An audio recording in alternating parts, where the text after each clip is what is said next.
할렐루야. 우리 옆에 분에게 인사하겠습니다. 주의 이름으로 축복합니다. 주의 사랑으로 사랑합니다.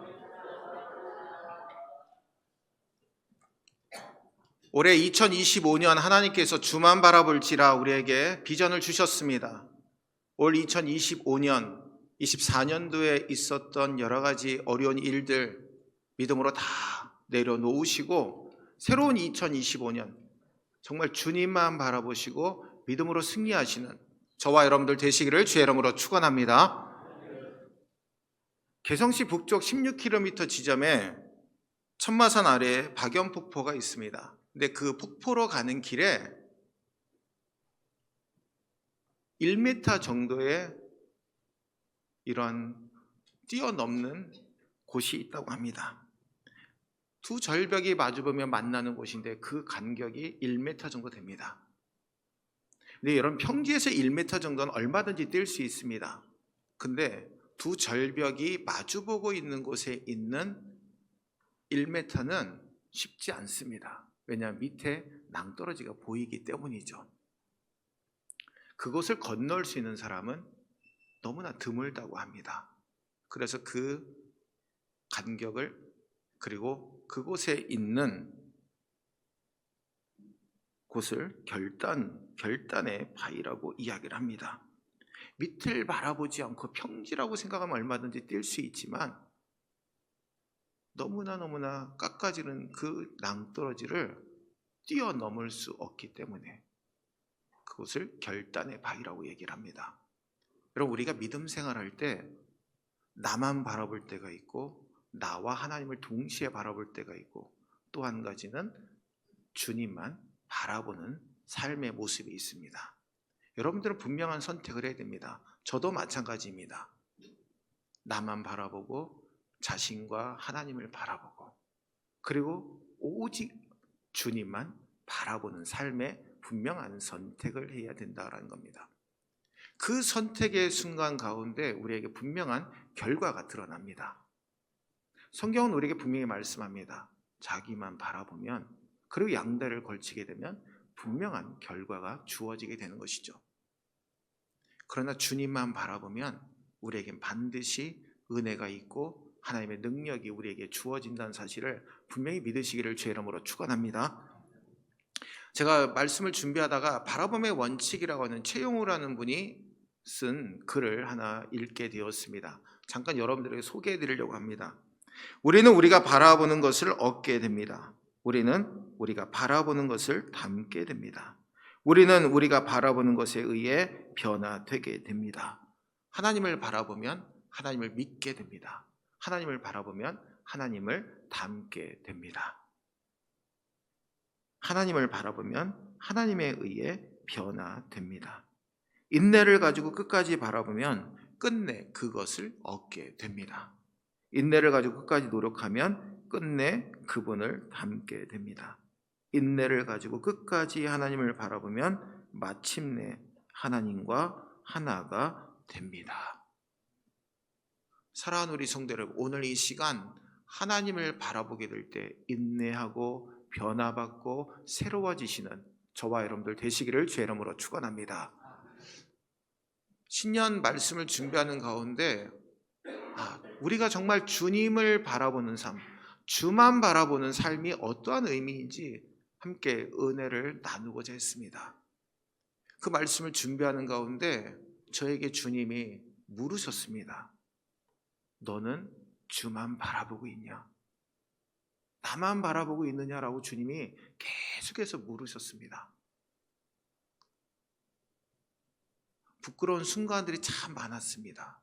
우리 예수님은 부끄러움을 개의치 아니하고 십자가를 지시고 참으시고 부활하시고 승리하셨는데 제가 한 모습은 아무것도 없었기 때문입니다. 그래도 하나님이 긍휼히 여기셔서 25년도로 허락해 주심에 감사를 드렸습니다. 모든 것이 주의 은혜입니다. 내가 할 수 없는 거 주님이 하셨게 하셨사오니 오직 주만 바라보는 삶을 살게 하여 주옵소서. 사랑하는 우리 성도들, 오늘 이 시간 그 믿음의 고백이 바로 우리 모두의 고백이 되시기를 주의 이름으로 축원합니다. 오늘 본문에서 주만 바라본다는 것은 승리를 하게 하시는 주님을 바라보는 것을 의미합니다. 오늘 1절 말씀 우리 함께 읽겠습니다. 이러므로 우리에게 구름같이 둘러싼 허다한 증인들이 있으니 모든 무거운 것과 얽매이기 쉬운 죄를 벗어버리고 인내로써 우리 앞에 당한 경주를 하며. 아멘. 1절 말씀 좀 띄워주십시오. 우리에게는 구름같이 둘러싼 허다한 증인들이 우리를 응원하고 있다는 겁니다. 이런 마라톤을 뛰다 보면 옆에서 응원하는 사람들이 있습니다. 그리고 그 꼬린 지점에서 줄을 들고 마라토너들을 기다리고 있는 사람들이 있습니다. 옆에서 응원해 주는 사람이 없으면 마라톤을 뛸 수 없습니다. 우리가 신앙생활하는 것도 경주에 비유합니다. 근데 우리가 신앙생활하게 될 때 누군가의 도움이 필요합니다. 그게 바로 믿음의 동역자들입니다. 함께 옆에서 기도해주고 함께 옆에서 격려해주고 함께 말씀을 나누고 함께 은혜를 나누는 동역자들이 있을 때 우리는 믿음으로 전진해 나갈 수 있는 겁니다. 경주마들은요, 이 좌우측을 보지 못하도록 딱 여기다 막아버린다고 합니다. 그러면 앞만 보고 달려갑니다. 우리 그리스도인들도요, 세상을 바라보지 말고 앞만, 정말 우리의 목표가 되시는 주님을 바라보고 달려가야 될 줄로 믿습니다. 근데 우리에게 어려움이 찾아오는 이유는 단 한 가지입니다. 주를 바라보지 않기 때문입니다. 주님을 바라봐도 어려움은 다가옵니다. 근데 주님을 바라보면서 얻게 되는 어려움과 우리 자신을 바라보고 얻게 되는 어려움은 분명히 차이가 납니다. 우리를 바라보고 얻게 되는 어려움은요, 견뎌내기가 너무나 힘듭니다. 근데 주님을 바라보고 얻게 되는 어려움은요, 믿음으로 이겨낼 수가 있습니다. 주님이 우리와 함께 하시기 때문입니다. 오늘 본문에 보니까 모든 무거운 것과 얽매이기 쉬운 죄를 벗어버리고, 우리가 승리의 주님을 바라보기 위해서는 무겁고 얽매이기 쉬운 죄를 다 벗어버려야 됩니다. 죄라고 하는 것은 원어로 하마르티아라는 말을 씁니다. 구약 성경과 성경에 200번, 100번 이상씩 이렇게 나옵니다.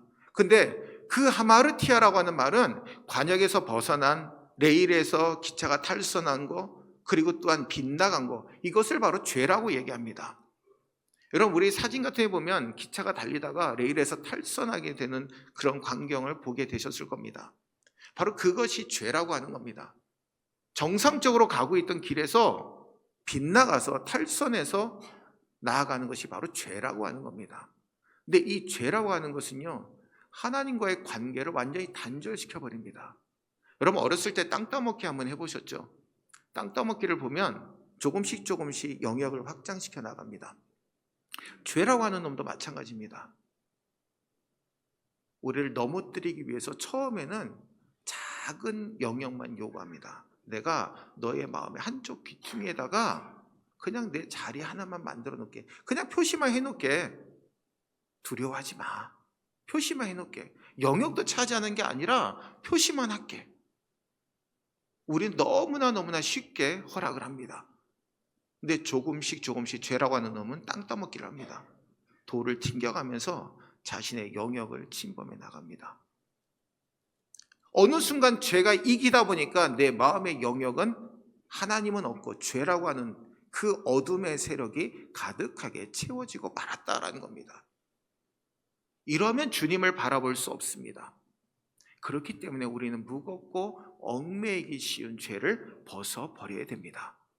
그 무겁고 얽매이기 쉬운 죄를 벗어버리기 위해서 2절 말씀에 그 답을 우리에게 주고 있습니다. 2절 말씀 우리 함께 읽겠습니다. 믿음의 주여 또 온전하게 하시는 이인 예수를 바라보자.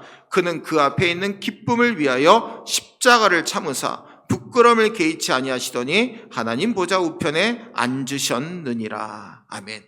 우리를 완성하게 하시는 예수님을 바라보게 될 때 무겁고 얽매이기 쉬운 죄를 벗어버릴 수 있게 된다라고 분명하게 말씀하고 있습니다. 아담과 하와는요, 하나님의 명령을 어기고 선악을 알게 하는 나무의 열매를 따먹게 됩니다. 그래서 우리는 모두 다 그 원죄를 뒤집어 쓰고 태어났습니다. 누구든지 인간이라고 하면 다 멸망을 향한 지옥행 급행열차를 탄 사람들이 우리들입니다. 근데 하나님께서 우리를 긍휼히 여기셔서 우리에게 예수 그리스도를 보내주시고 예수님을 믿음으로 말미암아 천국행 급행 열차를 탈 수 있는 은혜를 주신 줄로 믿습니다. 이게 바로 복입니다. 2025년을 우리가 살아가면서 주님 앞에 감사해야 될 제목은 바로 그겁니다. 무겁고 얽매이기 쉬운 죄를 벗어버릴 수 있는 은혜를 주셨고, 그것도 감사한데 전국행 급행 열차를 탈 수 있는 은혜를 주셨기 때문에 그게 바로 우리에게 복이고 은혜라는 겁니다. 죄라고 하는 것은요, 하나님 없이 살 수 있겠다라는 겁니다.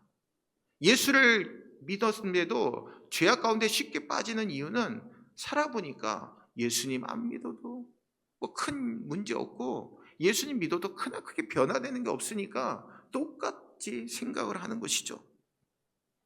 성도 여러분, 무겁고 얽매이기 쉬운 죄를 벗어버린다라는 것은 우리가 아주 가볍게 믿음 생활하는 것을 의미합니다. 마라톤을 뛰게 되면, 그리고 운동 경기를 하다 보면 아주 몸에 가볍게 옷을 입습니다. 마라톤을 뛰는데 여러분, 밍크 코트 입고 뛸 수 없죠. 하이힐을 신고 뛸 수 없습니다. 아주 간편한 티셔츠와 간편한 그리고 반바지하고 그리고 마라토너들이 쓰는 러닝화를 신고 달려가야 됩니다. 그리고 열심히 달려갔을 때 100m 앞에 두고 너무 힘들어 포기하면 그는 마라톤을 완주할 수 없는 겁니다. 신앙생활도 마찬가지입니다. 처음에 시작점은 다 다릅니다. 그러나 꼬린 지점은 다 똑같습니다. 열심히 달려가야 됩니다. 무엇을 위해서 말입니까? 승리하기 위해서. 우리가 믿음으로 승리하기 위해서 우리는 신앙의 경주를 하고 있음을 분명히 믿으시기를 주의 이름으로 축원합니다.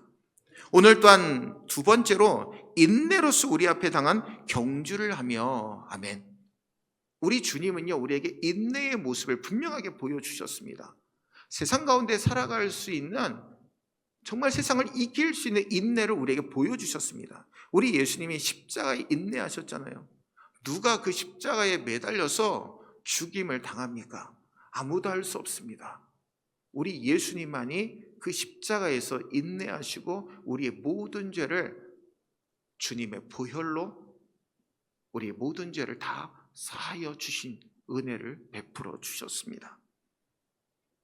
믿음의 주여 온전하게 하시는 분, 우리의 믿음을 완성시켜 주시는 분이 우리가 믿는 주님이시다라는 겁니다. 경주가 계속되면 될수록 힘이 듭니다. 그런데 옆에서 우리의 믿음의 증인들이 할 수 있어, 할 수 있어, 우리도 주님의 은혜로 해냈어, 천국까지 주님이 우리를 붙들어 주셨고 인도해 주셨어, 우리가 힘들 때마다 옆에서 주님이 우리를 붙잡아 주셨고 함께 경주해 주셨어. 이런 발에다가 여러 줄을 묶고 4명, 3명, 5명이서 함께 움직이는 경기가 있습니다. 그 경기를 하다 보면 발을 다 맞춰줘야 됩니다. 하나, 둘, 하나, 둘. 그 발을 맞춰주면서 함께 해야 됩니다. 근데 한 사람이 삐끗하면 다 넘어지게 돼 있죠.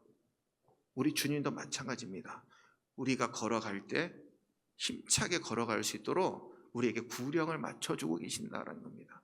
힘들 때 우리의 어깨를 쳐주시고 우리를 품어주시면서 내 아들아, 내 딸아, 힘들지? 그러나 내가 너를 붙들고 끝까지 갈 거야. 염려하지 마. 두려워하지 마. 나와 함께 가면 반드시 이 믿음의 경주에서 승리할 수 있어. 우리를 승리케 하시는 주님을 바라보시는 저와 여러분들 되시기를 주의 이름으로 축원합니다. 갈라디아서 6장 9절 말씀에 우리가 선을 행하되 낙심하지 말지니 포기하지 아니하면 때가 이름에 거두리라. 여러분, 포기하지 아니하면 반드시 거두게 되는 축복이 우리에게 넘쳐나게 될 줄로 믿습니다. 이제 우리는 신앙의 거룩한 경주자들입니다. 그래서 우리 삶을 점검해 보아야 됩니다. 우리를 얽매이고 무겁게 하는 죄가 우리 가운데 있지 않습니까? 인내로서 열심히 그 경주를 행하고 있지 않습니까? 소홀히 하고 있습니까? 예수님께 고정시켜야 되는 우리의 목표를 온전히 고정시키고 있습니까?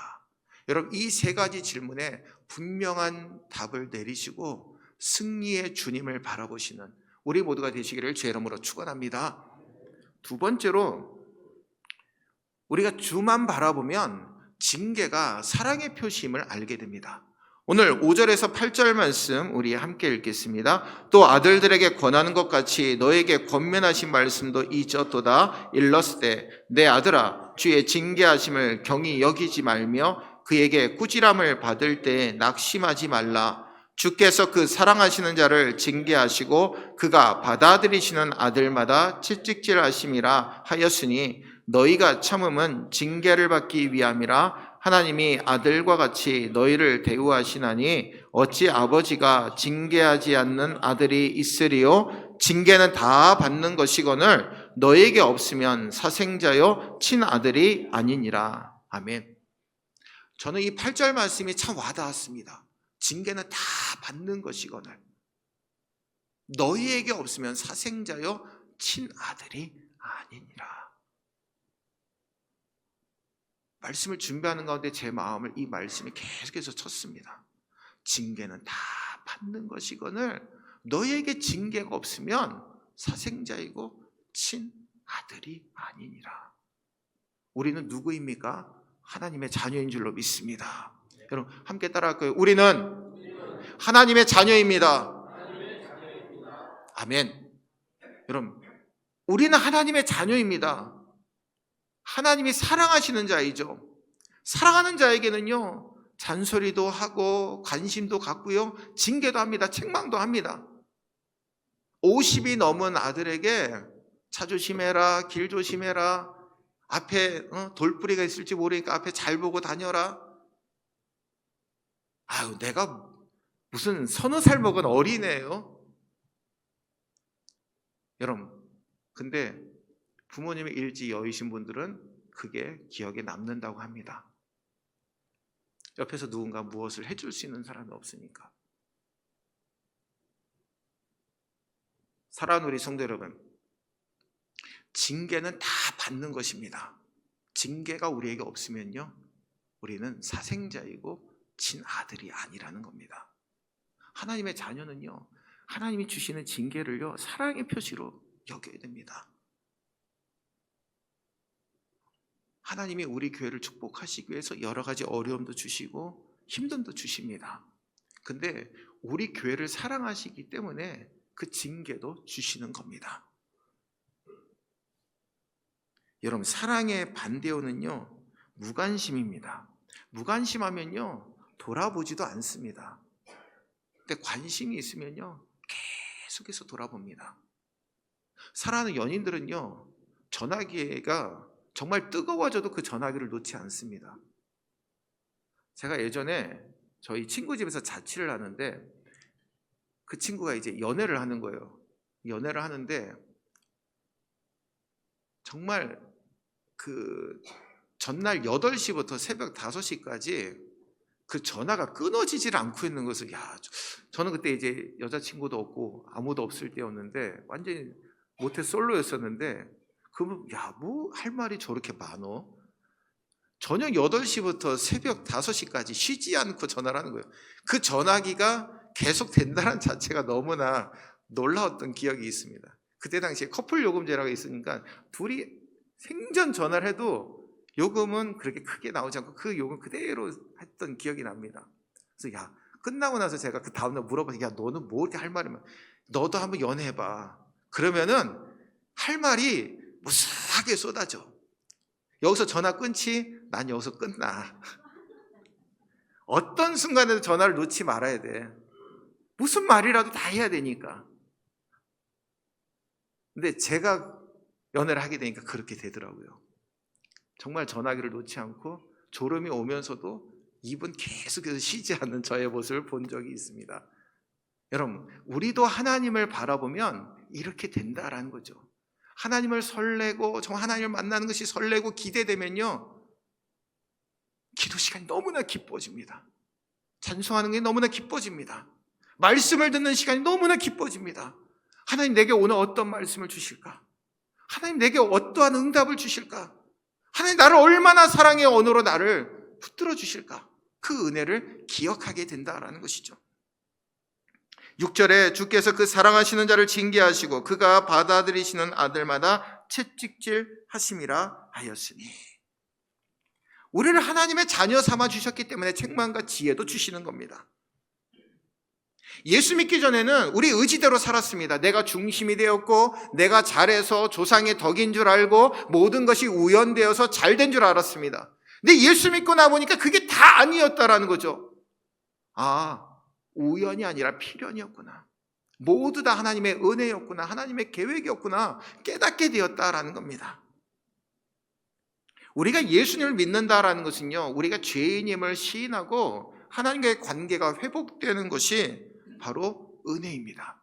근데 징계는 거기서부터 시작되는 겁니다. 사랑하는 자, 정말 하나님이 너는 내가 사랑한다라고 인쳐주셨으니까 그때부터 간섭하시고 주장하시는 겁니다. 너무나 사랑하시니까 가끔씩 매도 들고, 그리고 함께하여 주시고 속삭여 주시기도 하고 언젠가는 엄한 말로 훈계하시기도 합니다.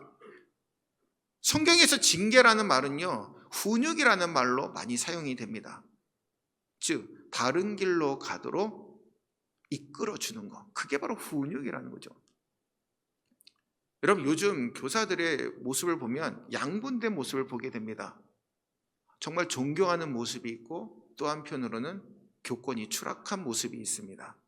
얼마 전에 굉장히 화제가 된 영상이 있죠. 여러분들도 기억하실 겁니다. 한 여자아이가 휠체어에 타고 교실로 들어오게 됩니다. 근데 자기를 반겨줄 줄 알았던 학생들이 여러 수술을 마치고 한 달 만인가 이제 학교에 돌아오게 됐는데 아무도 눈길을 안 주는 거예요. 이 아이는 너무나 멋쩍어서 피식 웃고 있는데 눈물이 그렁그렁합니다. 아이들은 무엇인가 열심히 풀고 있어서 관심도 주지 않습니다. 근데 어디선가 선생님이 한 아이에게 촛불을 비추면서 케이크를 들고 옵니다. 문이 활짝 열렸고 그 아이의 이름을 불러가면서 축하를 해줍니다. 이 아이가 그때서야 눈물이 다 터집니다. 여러분, 아직도 학생들의 사랑이 살아있고요, 교사와 학생 간의 사랑이 살아있는 광경의 모습인 것을 우리는 그 영상을 통해서 보게 됩니다. 성도 여러분, 하나님도요, 우리가 힘들고 어려울 때 우리를 붙잡아 주시고 우리를 응원해 주고 계시는 줄로 믿습니다. 책망하게 하시고 힘들게 하시 그 모든 것들을 이겨낼 수 있는 은혜를 주신다라는 거죠. 오늘 7절과 8절 말씀 우리 함께 읽겠습니다. 너희가 참음은 징계를 받기 위함이라. 하나님의 아들과 같이 너희를 대우하시나니 어찌 아버지가 징계하지 않는 아들이 있으리요? 징계는 다 받는 것이거늘 너희에게 없으면 사생자요 친아들이 아니니라. 아멘. 요한계시록 3장 19절에 보니까 물은 내가 사랑하는 자를 책망하여 징계하노니 그러므로 내가 열심을 내라 회개하라. 여러분, 우리는요 하나님의 징계를 싫어할 때가 많습니다. 그래서 좋은 말만 들으려고 합니다. 교회에서 회개하라 그러면 가장 기분 나빠한다고, 내가 뭔 죄를 지었다고. 근데 여러분, 회개는요 한 번만 하는 것이 아닙니다.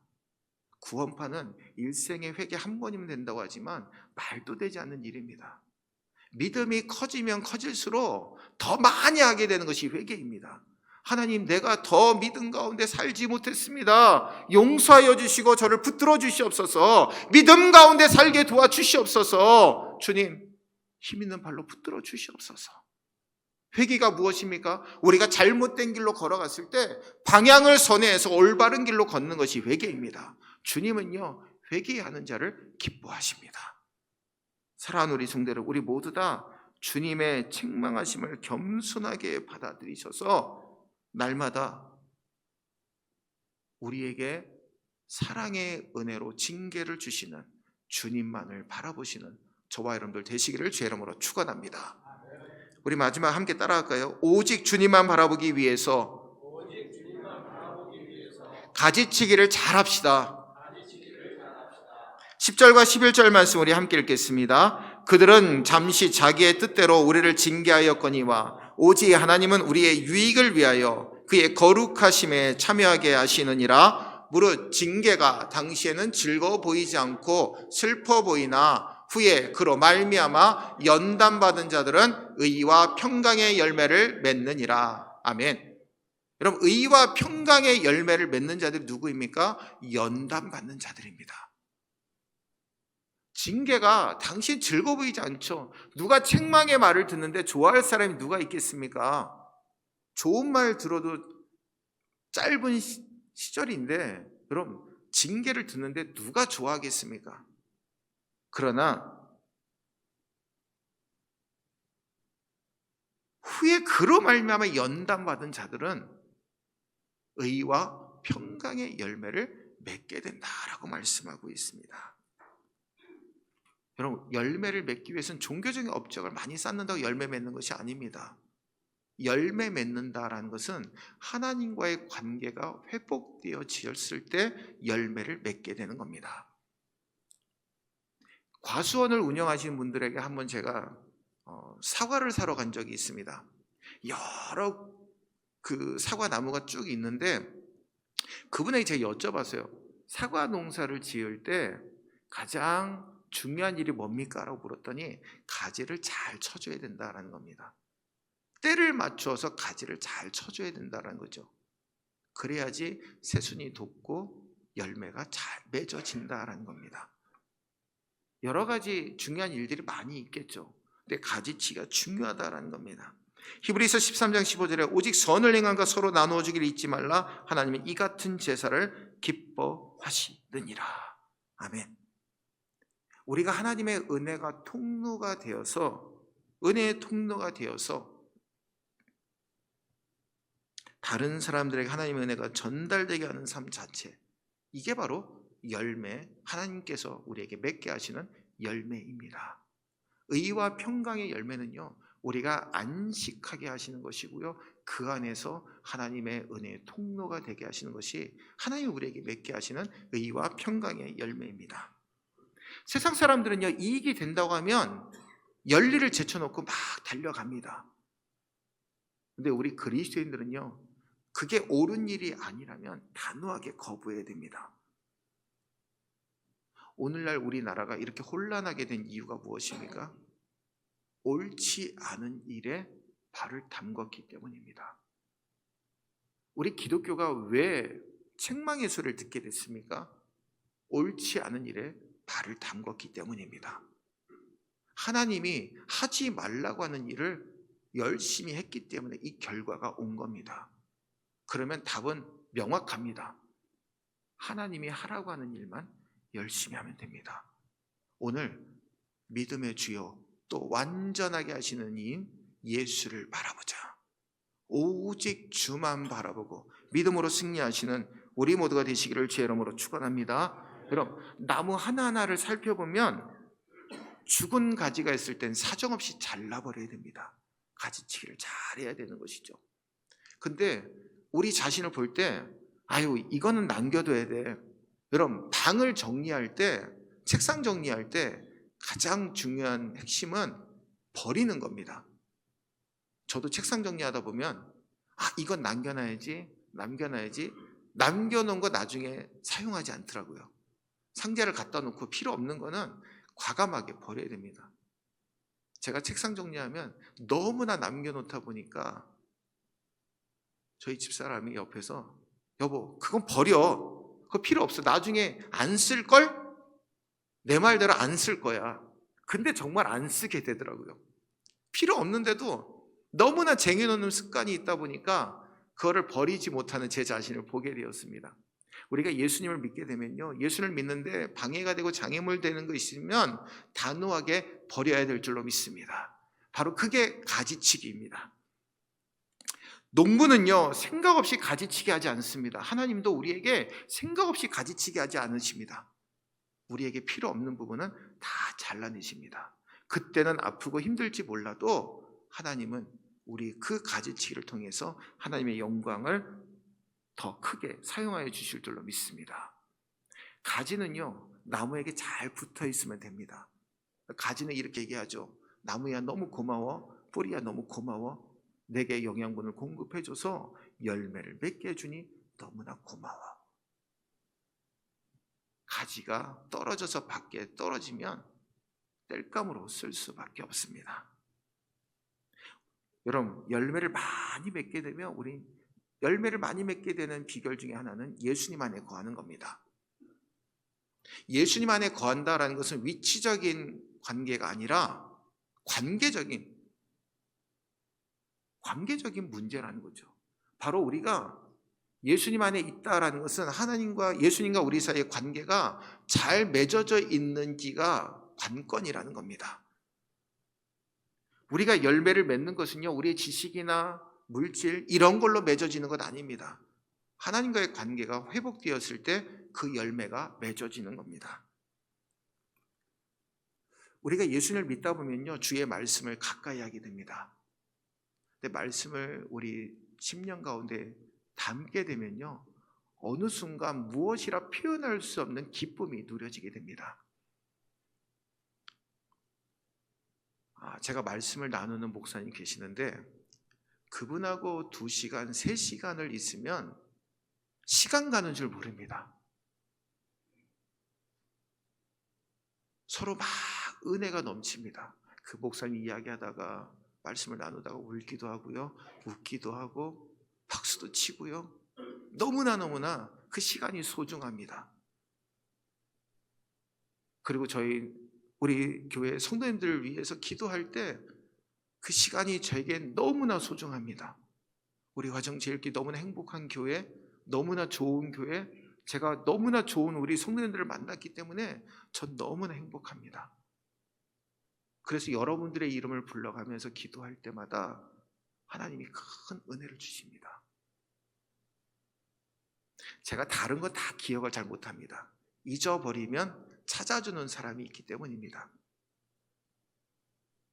다른 건 다 기억 못합니다. 어디에 뒀는지 그거를 못 찾아가지고 한참 찾고 못 찾으면 찾아주는 사람이 있어서 그래도 안심이 됩니다. 근데 감사한 거는 우리 성도님들을 위해서 기도할 때는 그 기도 제목을 하나님이 다 기억나게 하시더라는 겁니다. 너무나 감사하죠. 그래서 하나님 앞에 그렇게 기도합니다. 하나님, 제가 주님 앞에 가는 그 순간까지 이 기도가 끊이지 않게 도와주옵소서. 목회할 때 정말 그 사명만 감당하기를 원합니다. 다른 목사들처럼 말씀을 잘 전할지도 모릅니다. 말이 달변가도 아닙니다. 주님이 붙들어 주셔야 됩니다. 할 줄 아는 거는 주님 앞에 무릎 꿇는 것밖에 없습니다.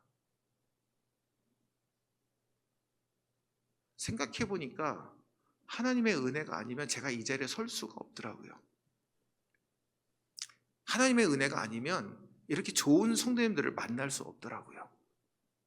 하나님의 은혜가 아니면 이렇게 좋은 교회를 제가 어떻게 목회를 할 수 있겠습니까? 그렇구나. 의와 평강의 열매는 가장 빛나는 모습으로 우리에게 채워지는 은혜라는 겁니다. 여러분, 오늘 본문 1절에 허다한 증인들이 우리 앞에 있으니 라고 말씀하고 있습니다. 아주 열심히 달려갈 때 믿음의 증인들이 이야기합니다. 야, 조금만 달려. 그러면 주님께서 의와 평강의 열매를 너희들에게 허락할 거야. 우리도 그렇게 달려왔어. 힘들고 어려울 때 주님이 붙들어 주시고 여기까지 왔더니 하나님이 의와 평강의 열매를 허락해 주셨어. 조금만 힘을 내. 그러면 너에게 가장 빛나는 순간이 찾아올 거야. 사랑하는 우리 성도 여러분, 의인은 믿음으로 말미암아 산다라고 분명히 말씀하고 있습니다. 의인에게 맺어지는 삶, 믿음으로 사는 삶에 의와 평강의 열매가 맺어지게 됨을 분명히 믿으시기를 주의 이름으로 축원합니다. 사랑하는 우리 성도 여러분, 2025년에 주만 바라봅시다.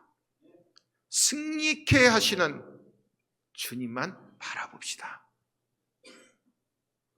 사랑의 표현으로 책망하게 하시고 징계하시는 주님만 바라봅시다. 의와 평강의 열매를 맺게 하시는 주님만 바라봅시다. 그리하게 될 때 하나님께서 여러분들의 삶에 축복과 은혜를 부어주심을 경험하고 체험하시고 올 한 해 정말 하나님께서 여러분들의 삶을 형통케 하시는 은혜를 받아 누리시는 우리 모두가 되시기를 주의 이름으로 축원합니다. 기도하겠습니다. 사랑과 은혜가 풍성하신 주님, 감사합니다.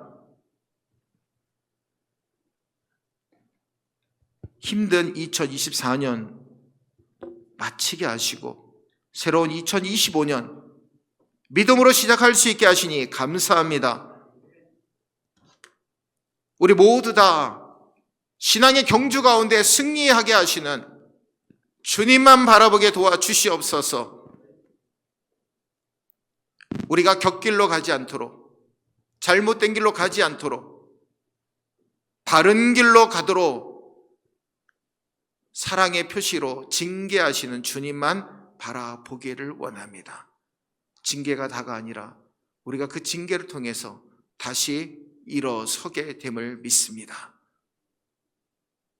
우리에게 믿음의 영웅들이 달려간 것처럼 믿음의 영웅들이 경주를 마치고 의와 평강의 열매를 맺었던 것처럼 우리들도 의와 평강의 열매를 맺을 줄로 믿습니다. 우리 앞에 당한 경주 포기하지 말고 믿음의 주가 되시고 우리의 믿음을 완전하게 하시는 예수만 바라보고 예수님께서 부끄러움을 개의치 아니하시고 십자가에서 그 피 흘리심을 우리에게 허락하신 그 은혜로 죄사함 받았음을 항상 기억하고 믿음으로 승리하며 살아가는 우리 모두가 되게 인도하여 주옵소서. 함께 하심을 믿고 예수님의 이름으로 간절히 축복하며 기도하옵나이다. 아멘.